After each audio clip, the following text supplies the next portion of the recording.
Bom, pessoal, boa noite. Vamos continuar com a nossa aula de noções de direito constitucional, tá? Lembrando que essa aula está sendo gravada hoje, terça-feira, dia 24, é isso? Né? 24 de abril, amanhã à tarde, eu vou estar fazendo aqui um aulão com resolução de questões só para a PM da Paraíba. Quem quiser comparecer, tá? Depois pega as informações com o Jales lá, como é que funciona, beleza? Bom, na aula passada, nós iniciamos os direitos e garantias fundamentais, não foi? Os direitos fundamentais. Então, nós iniciamos os direitos fundamentais. E eu falei para vocês a diferença entre direitos humanos e direitos fundamentais. E também mostrei para vocês que o artigo 5º, parágrafo 3º da Constituição, fala sobre o procedimento para que um Tratado Internacional de Direitos Humanos seja positivado no texto constitucional. Estão lembrados? Que deve ser votado nas duas casas, em 2 turnos, por 3/5. E que pode também, esses 3/5 podem receber outros nomes. Quais nomes seriam? Maioria qualificada, né? Ou quórum especial. Beleza? Se vier na sua prova, maioria simples, não vai ter estatura constitucional, não vai ser emenda constitucional. E se vier maioria absoluta, também não. Porque não é a mesma coisa que 3/5. Beleza? E se for um Tratado Internacional de Direitos Humanos que não segue esse rito, ele vai ter força supralegal ou infraconstitucional. E se for os demais tratados, força de lei ordinária. Beleza? Aí nós vimos, nos direitos fundamentais, eu falei para vocês sobre a evolução dos direitos, não foi isso? Evolução dos direitos.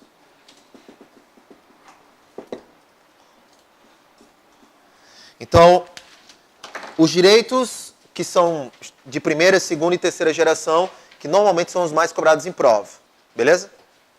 São os mais cobrados em prova. Então nós temos os direitos, eu falei para vocês,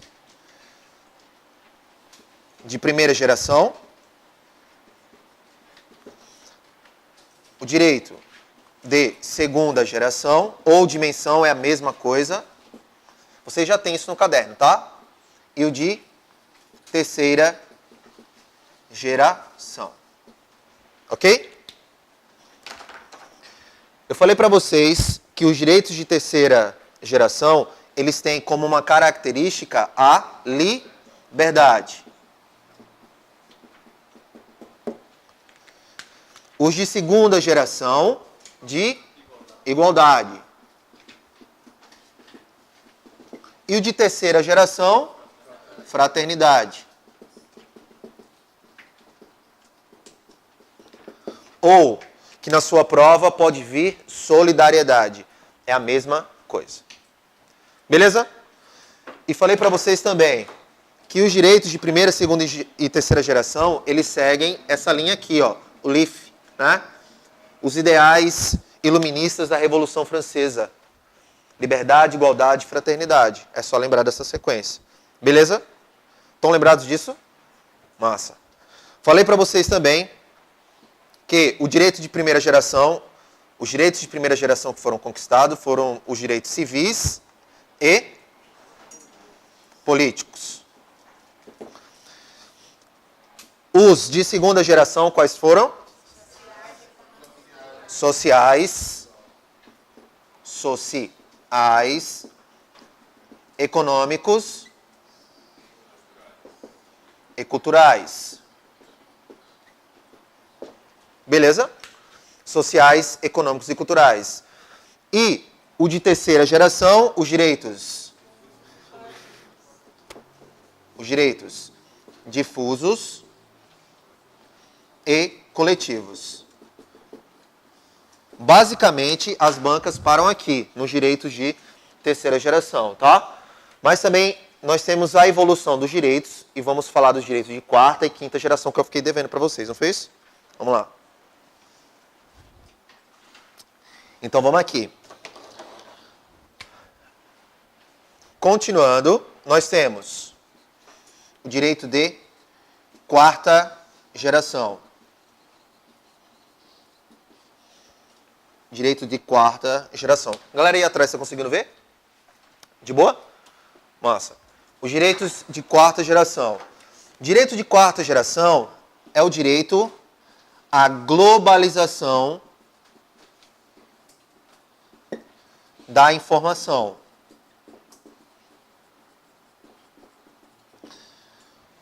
E também o direito à democracia. Democracia.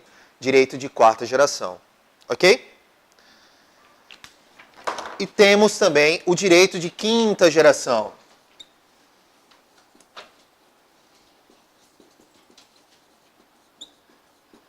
O direito de quinta geração é o direito à paz. Direito à paz. Esse direito de quinta geração, ele nasce principalmente após os atentados do 11 de setembro de 2001, tá? Direito à paz. E já se fala também em outro direito, o da bioética.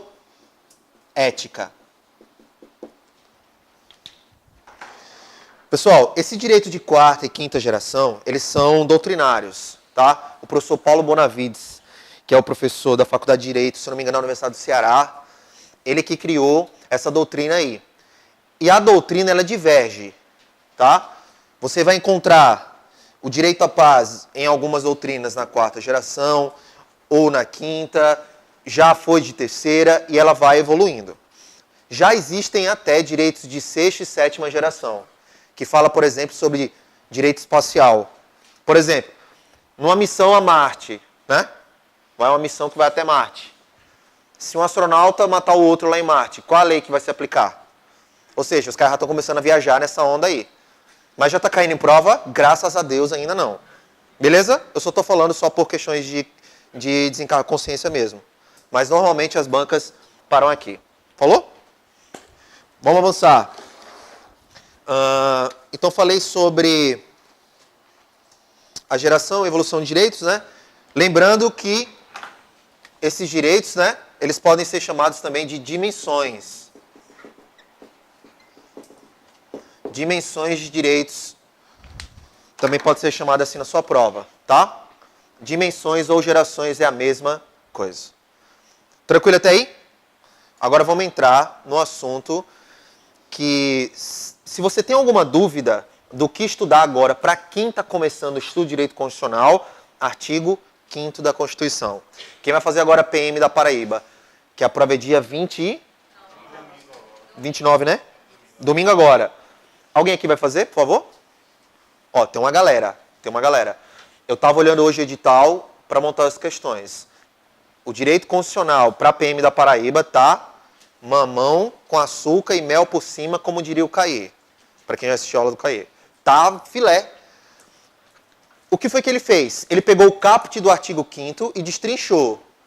Aí ficou gigante, né, assim, o edital. Mas, na verdade, é só o 5º, o 42 e um 44. Só. Beleza? Vamos lá. E não são todos os incisos, viu? Ele ainda coloca quais os incisos. Basicamente, o que você tem que fazer? Decorar o inciso. Só. E mais nada. Bom, vamos avançar agora para falar sobre os titulares de direitos fundamentais. Vamos para cá. Quem são titulares de direitos fundamentais? Tá? Então vamos falar aí sobre os titulares de direitos fundamentais, que aí a gente vai entrar no artigo 5º caput do texto constitucional de vocês aí, tá? Dúvidas? Perguntas? Até aí tá tranquilo? Vamos lá. Pessoal, quem são aqui os titulares de direitos fundamentais? A princípio, você precisa saber que nós temos aqui 3 pessoas, tá? Quem são os titulares? As pessoas são titulares de direitos fundamentais, ou seja, elas detêm esses direitos. Pessoas são titulares. O Estado também é titular de direito fundamental. Tá? O Estado também é titular de direito fundamental. E pessoas jurídicas são titulares de direitos fundamentais. Por exemplo, proteção da honra e da imagem de uma pessoa jurídica. Ok? Deixa eu colocar esse celular aqui. Bom, seguindo. A gente vai falar agora dentro do que diz o caput. O caput do artigo 5º. Do artigo 5º da Constituição Federal de 88, tá? Caput do artigo 5º. Para quem está começando o estudo de direito para concurso agora, de direito constitucional, caput quer dizer cabeça, beleza? Caput quer dizer cabeça. Cabeça é o quê? É a parte de cima do artigo, é a introdução. Então a gente vai falar agora do caput do artigo 5º. O caput vai falar quem são os titulares de direitos e garantias individuais. Nós vamos falar dos direitos individuais do artigo 5º. Ok até aí? Então vamos lá. O caput do artigo 5º vai nos dizer assim: todos são iguais perante a lei, sem distinção de qualquer natureza, garantindo-se aos brasileiros e aos estrangeiros residentes no país o direito à inviolabilidade, à vida, igualdade, liberdade, segurança e propriedade. Esse é o caput e é isso que vai cair, por exemplo, na prova da Polícia Militar da Paraíba, banca IBFC. O caput do artigo 5º. Beleza? Então ele vai dizer assim pra gente: são titulares de direitos fundamentais, lá no caput, ele vai dizer, são titulares brasileiros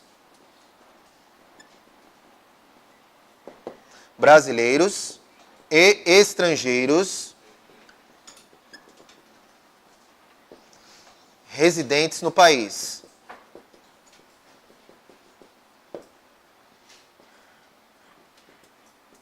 Beleza?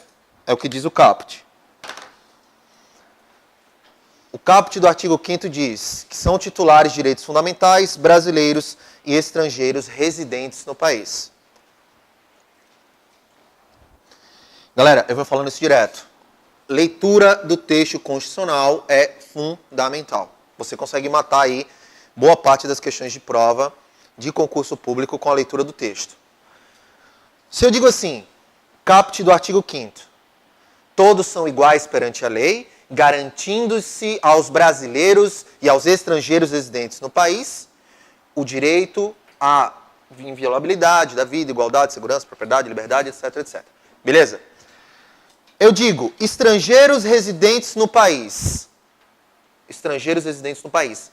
São todos os estrangeiros que têm direitos fundamentais garantidos no Brasil? Sim ou não? Não. São os estrangeiros residentes. Não são todos. Já começa daí. Beleza? Mas a pergunta de prova. O estrangeiro, para ter um direito fundamental garantido no Brasil, ele precisa estar morando no Brasil? Não. A resposta é não.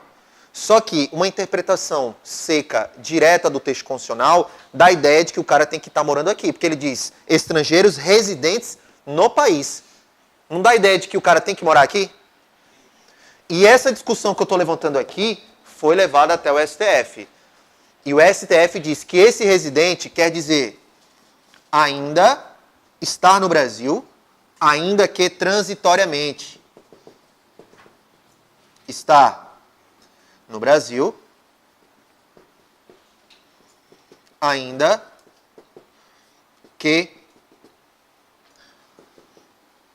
transitoriamente.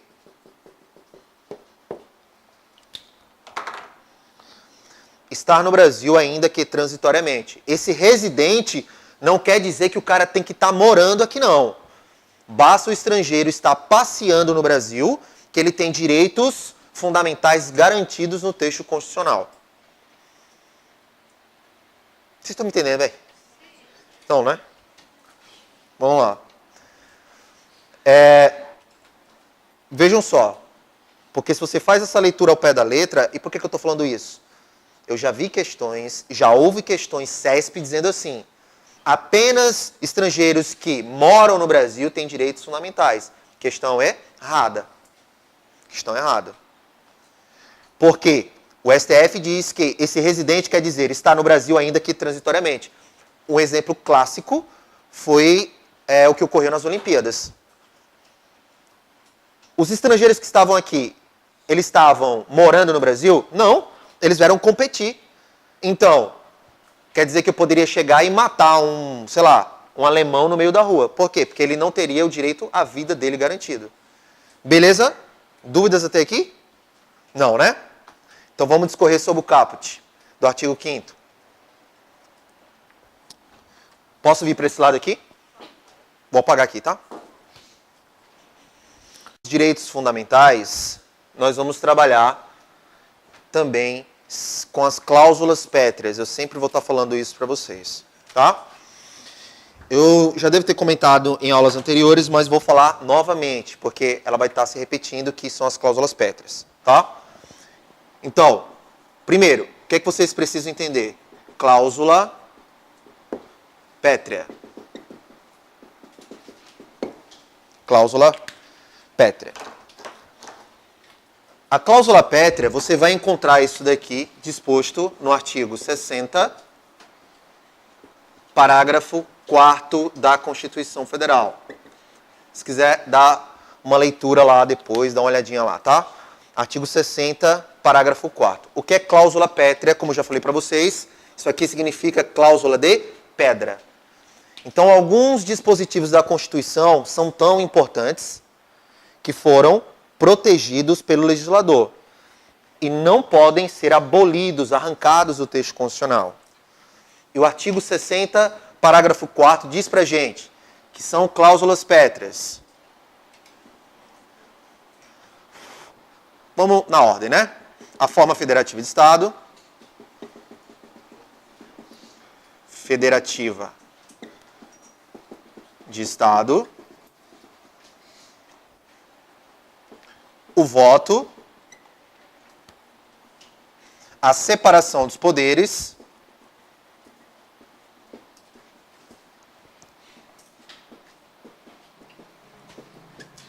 E os direitos e garantias individuais. Direitos e garantias individuais. Cláusula pétrea. Não será motivo de deliberação a emenda constitucional tendente a abolir a forma federativa de Estado, o voto direto, secreto, periódico e universal, voto direto, secreto, periódico e universal. A separação dos poderes, aqui nós vimos aquele princípio implícito da tripartição dos poderes, que a gente encontra também no artigo 2º da Constituição. São poderes da União, independentes e harmônicos entre si, o Legislativo, o Executivo e o Judiciário. O artigo 60, parágrafo 4º, fala em separação. Só que essa separação não quer dizer que eles são separados, não. Eles são independentes, só que eles são harmônicos entre si. Aquele sistema de freios e contrapesos. Um fiscaliza o outro. Um segura a onda um do outro. Beleza? Dúvidas até aqui não, né? Bom, e os direitos e garantias individuais? Pessoal, aí vem a sua questão na prova e diz assim: de acordo com a Constituição Federal, são cláusulas pétreas, a forma federativa de Estado, o voto direto, secreto, periódico e universal, a separação dos poderes e os direitos e garantias fundamentais. Certo ou errado? Certo ou errado? Por que errado? Porque é individual. Agora, vocês têm que ter um cuidado com essa parte. Vamos lá. Vocês vão colocar uma observação aí, ó. Observação. Vejam, eu falei para vocês o seguinte. Forma federativa de Estado, o voto, a separação dos poderes e os direitos e garantias fundamentais como cláusula pétrea. Segundo a Constituição, isso está errado. Mas segundo o STF, isso está certo. Beleza? Então o que é que você vai colocar aí? Você coloca: segundo a Constituição Federal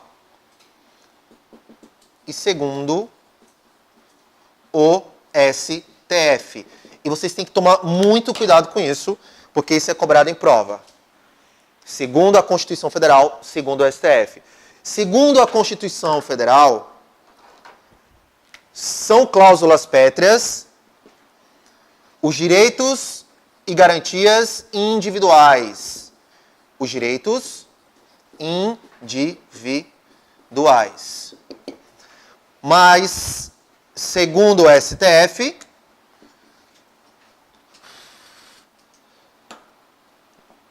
os direitos fundamentais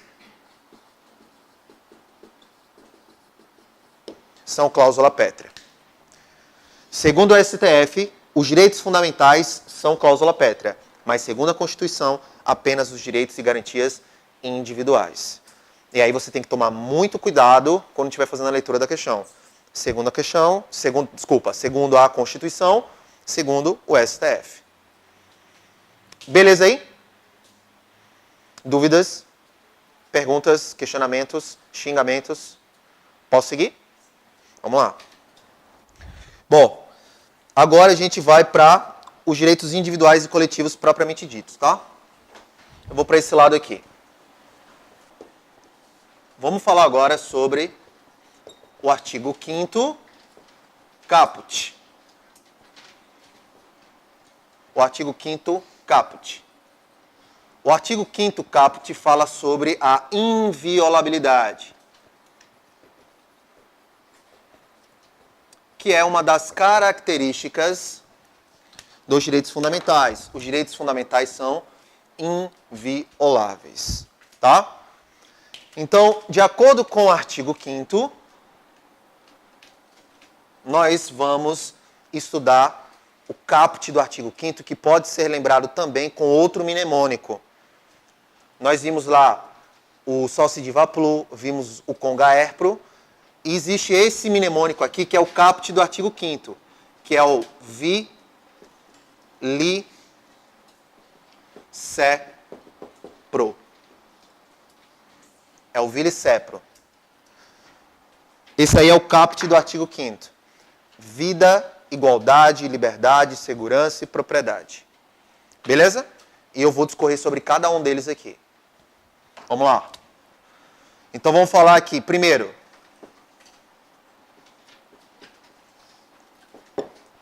a vida, que está lá no caput do artigo 5º, sendo inviolável. Beleza? Vida, igualdade, liberdade, segurança e propriedade. Vamos falar sobre cada um desses. E você vai encontrar todos esses dispositivos aí espalhados pelo texto constitucional, nos 78 incisos e nos 4 parágrafos. Beleza? Primeira coisa que você tem que saber é: a vida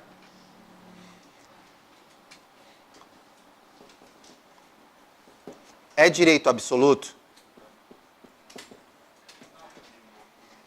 A vida é direito absoluto? Não. A primeira coisa que você tem que saber é que não existe no Brasil direito absoluto. Todo direito ele é relativo. Como assim relativo? Ele pode ser relativizado. Ou falando mais no popular, naquele ditado popular, o meu direito termina onde o do outro começa. Todo direito pode ser relativizado. E quando o caput do artigo 5º fala sobre a inviolabilidade da vida, ele não quer dizer meramente estar vivo. Isso aqui é ter uma vida digna. Possuir uma vida digna, tá? Não é simplesmente estar vivo. o direito à vida que está no texto constitucional não é o seu direito de estar vivo, não, de respirar. É o seu direito de ter uma vida digna. Tranquilo? E a vida, ela pode ser relativizada, ou seja, ela apresenta limitadores.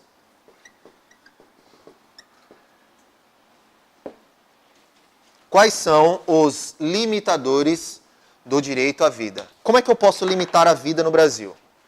Então a gente vai falar sobre esses limitadores aí, tá?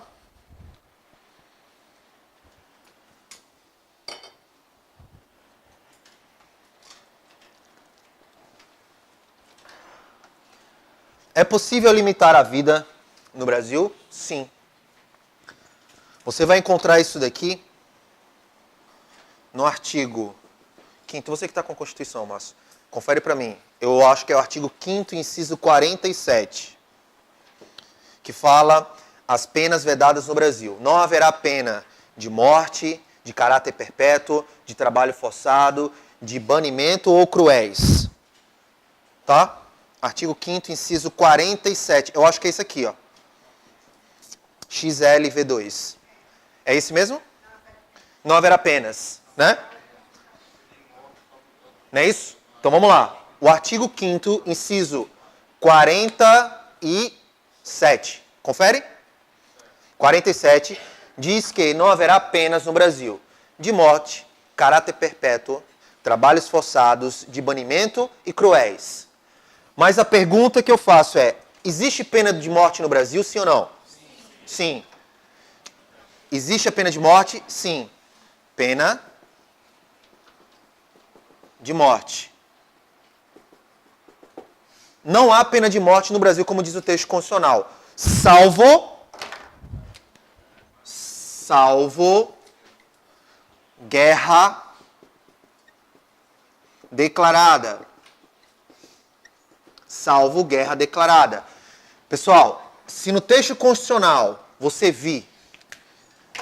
se você vir no seu texto constitucional um salvo dizendo que tal coisa não pode, salvo, então é porque pode.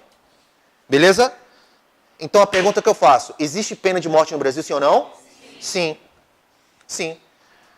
O artigo 5º, inciso 47, diz que não há pena de morte, salvo guerra declarada. Conforme artigo 84 da Constituição, aí você depois dá uma lida aí, que é o seu dever ler o texto constitucional. Seu dever e obrigação. Beleza? Então, essa pena de morte que eu encontro disposta aqui no artigo 5º, inciso 47, vai ser um limitador do meu direito à vida.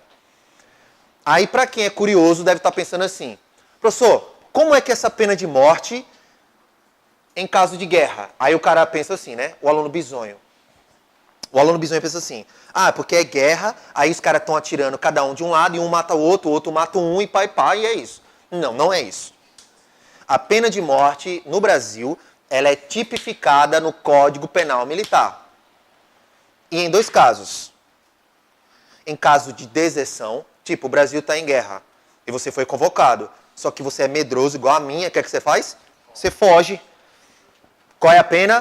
Pena de morte. Ou traição. Você pegou o plano do nosso exército e entregou para o exército inimigo. Qual é a pena? Pena de morte. E como é a execução da pena de morte no Brasil? Fuzilamento no paredão. Beleza? Isso aí é só a título de curiosidade. Só isso. Bom, avançando. Sobre outro limitador do direito à vida no Brasil. Vamos nessa. Existe um outro limitador,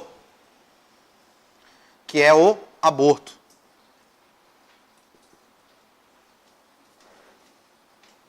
O aborto também é um limitador do direito à vida no Brasil. É possível aborto no Brasil? Abortar no Brasil, sim ou não? Sim, é possível. E em 2 casos. Nós temos 2 casos. Veja, a regra é que aborto no Brasil é crime. Isso está tipificado no Código Penal, inclusive como crime contra a vida. Beleza? Mas é possível realizar aborto no Brasil e limitar uma vida? Sim. Em 2 casos. É o aborto é o aborto sentimental. Deixa eu colocar isso mais para baixo, para não misturar ali. O aborto sentimental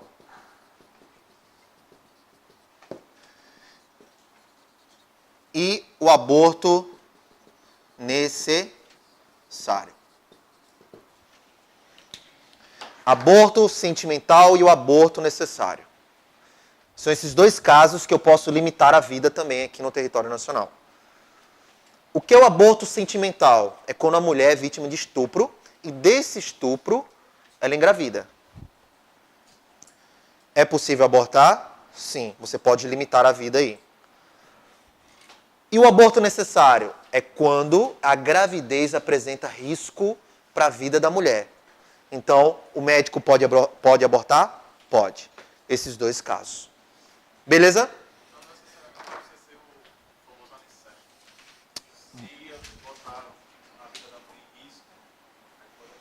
É isso que eu vou chegar agora. Sobre o bebê anencéfalo que ele perguntou aqui. Então vamos lá. Tem um terceiro caso que foi levado ao STF e gerou uma discussão. A discussão foi a respeito do bebê anencéfalo, né? Anencéfalos. É outra situação que é possível aborto. Veja, não confunda bebê anencefálico, ou anencefálico, eu não sei como é que se escreve, mas tudo bem, vocês entenderam. Não confunda o bebê anencéfalo com microcefalia. O bebê anencéfalo é o que não tem formação cerebral. Ele só tem a caixa craniana. Ele não tem cérebro. Então ele não vai sobreviver. Ele vive algumas poucas horas após o nascimento. Beleza? Algumas mães acabam levando essa gestação até o fim. Por uma questão religiosa, etc. E que deve ser respeitada também. Tá? Não é o caso do bebê com microcefalia. Aí já é outra situação. O STF, isso aqui é decisão do STF, tá? Decisão do STF. É possível abortar bebê anencéfalos e limitar a vida no Brasil? Sim. Beleza até aí, galera? Outro limitador do direito à vida. Você está andando 2h30 da manhã, num bairro bem tranquilo aqui em Maceió, tipo Benedito Bentes, né? 2h30 da manhã, com o iPhone 7 fazendo selfie e falando no WhatsApp e olhando para baixo, né? Olhando para baixo. E aí vem um cara armado e vai querer te roubar. E para isso ele tenta te matar. Tenta mesmo. Ele tenta te matar. Ou seja, se uma pessoa tentar te matar, nasce para você o direito à legítima defesa. Você pode matar o cara? Sim. Então é outro limitador da vida. Legítima defesa. Um policial que está numa troca de tiros com uma quadrilha de bancos e ele não vê uma outra saída a não ser matar o cara. Ele pode matar o cara que está atirando nele? Pode, legítima defesa. Ele pode limitar a vida da outra pessoa. Beleza?